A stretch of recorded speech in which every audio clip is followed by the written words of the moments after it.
जय मुरलीधर, जय ठाकर, मेरा मन आहिर।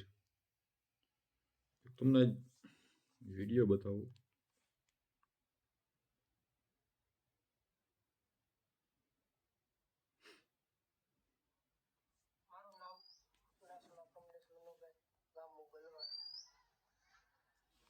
તારીખ 23 તારીખે મારામાં જમાદાર સાહેબનો ફોન આવ્યો સાવરકુંડલાથી કે તમારી ઉપર અરજી થઈ છે અને તમે સાવરકુંડલા પોલીસ સ્ટેશને હાજર થાવ.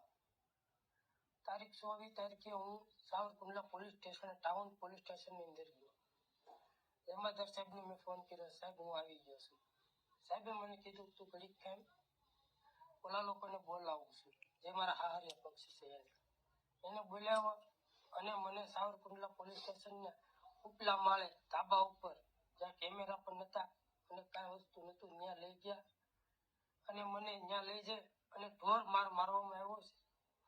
મારા હાથ પગના તળિયામાં લોહી મારી નાખવામાં આવ્યું છે અને મારા પગની અંદર મારા હાથની અંદર અત્યારે મારથી હલાતું નથી અને બે હાથ નથી હરખું એવી રીતે મારવામાં આવ્યો છે અને મારા મોળા પકડી અને મને બે ગાલોમાં નાખ્યું ધોલા એમ ભાવે એમ ધોલું મારવામાં આવી છે અને મારી મા હામી બેન હામી હિસાબે બહુ ગાવ દીધી છે.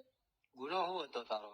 ગુનો કોઈ વસ્તુનો નહીં કે હું મારી સેફટી માટે મારો ફોન મારા ઉપલા ખિસ્સામાં હતો એ માટે ફોન મારી હાહુએ હાસકી અને હિસાબને આપી દીધો અને પછી ફોનના ગુનામાં લઈને મને બહુ મારવામાં આવ્યો છે. ફોનમાં કોઈ વસ્તુ છે નહીં, મારી પાસે નથી કાંઈ વસ્તુ અને કોઈ મને મારવામાં આવ્યો. મને ન્યાય ન મળે. મારો ભાઈ એક મારા ઘરમાં બીમાર છે, મારા મા બાપ ગરીબ છે, દાડી કરીને દાડી લાવીને ખાય છે. મારા મોટા ભાઈને કેન્સર છે, કાળી મજૂરી કરી મારા દીકરાની દવા. અત્યારે મને જે હલાય એવું કે હું કામ કરી શકું એવો રહ્યો નથી. મને ન્યાય ન મળે. મારથી હલાતું નથી કે બેહાતું નથી એવી રીતે મને મારવાનું. મારે બે દીકરા છે, એક કેન્સરમાં છે અને એક આવી રીતે છે સાહેબ. મારે શું કરવું?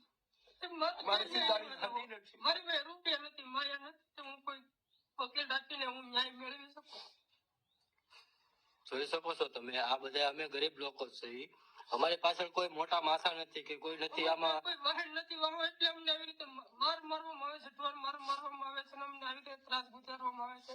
અને એ સાથે મને હજી ધમકી આપી છે કે જો કાંઈ મેટર કે કાંઈ વસ્તુ અહીંયા લાવીને તો તને જીવથી મારી નાખવામાં આવશે, તને દવા પાઈ દેવામાં આવશે અને તારા ઘરેથી હું તને ઉપાડીને લઈને આવી અને કેડે હાથવા આવીને તને મારી એન્કાઉન્ટર કરી નાખવામાં આવશે. તારું એવી રીતે મને ધમકી મારવામાં આવી છે. પગની અંદર મારું લોહી મરી ગયું છે, હાથે નથી લગાડ્યો. હાથ બતાવ તારા. એના હાથમાં એન્ટર મારા છે, કે રીતે મારા છે? 150 થી 200 લોહી મરી જશે. મને પગમાં પડતો આ રીતે મને ઢવડીને માર્યો છે અને મારા બે પગ ઉપર માથે ચડી ગયા અને મારું પેટ કાપેલું છે એની માથે પણ પગ મેક્યો અને મને મારવામાં આવ્યો છે.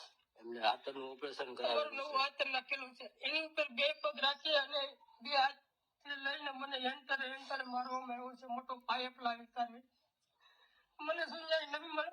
તને બોલાવ્યો તો શું કારણે? મને બોલાવ્યો તો એમ કીધું કે તારી બાઈએ તારી ઉપર કેસ કર્યો છે, અરજી કરેલી છે, એ મેટર સોલ્વ કરવા અને તું સમાધાન કરવા તમે આવો કે તું એકલો આવજે કે મને એમ કરીને બોલાવો આવ્યો તો. તારા બાઈ વિરામણે છે? 8 મહિનાથી મને કીધા વગરની મારી બાઈ સુરત થી આવી છે. મને હું ધંધો. હવે વિચાર કરો, સાવરકુંડલા કેવો આ ભાઈને પોલીસ માર્યો. આ ગુટલેગર હતો. ગુટલેગર હોય ને તો મારે આ ખાખી વર્દીનો પાવર બતાવ્યો ભાઈ. એટલે આ તો બિસાડો થોડો ગરીબ માણસ છે, દેહ પૂજક સમાજનો છે. બાકી આપણા જેવાને કદાચ આવી રીતે માર્યો હોય ગેરકાયદે, કોઈ આપણે ગુનો ના કર્યો હોય, ફોટો ઉતરી જાય. અને વાહ તો બિચારાને હવે દેહ પૂજક સમાજ છે. કદાચ ભાઈ આપણે કદાચ જરૂર પડે આપણી આ વિડીયો ભાઈ સુધી પોતે અને કદાચ મારા નંબરમાં નાખું છું, ગમે ત્યારે જરૂર પડે ત્યારે મેરામણ આહિર આવશે. અન્યાય થતો અહીંયા મેરામણ આહિર હોય.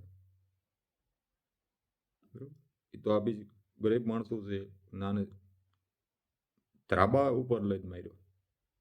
એક ઉટલેગર હતો, ઘરની મેટલ હતી ને કેસ કબાડા કદાચ થયા હોય. આ રીતે મારવાનું ક્યાં સાંભળ્યું? મેં એને ફોન કર્યો હતો,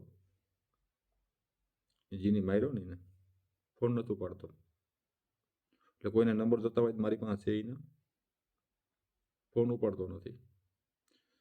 બાકી એ મારી ન હગે. ગુટલેગર હોય ને તો મારે, આ ગુટલેગર દોડો હતો. એટલે આને જે છોકરાને ન્યાય મળે એવું કંઈક કરજો. આપણી જ્યાં જ્યાં જરૂર પડે તો મારામાં કોન્ટેક્ટ નંબર છે, ફોન કરજો. અન્યાય ઉપર મેરામણ આહિર ભેગો છે. તો જય મુરલીધર, જય ઠાકર, જય દ્વારકાધીશ. વધુ વિડીયો શેર કરજો ભાઈ, આ ભાઈને ન્યાય મળી જાય.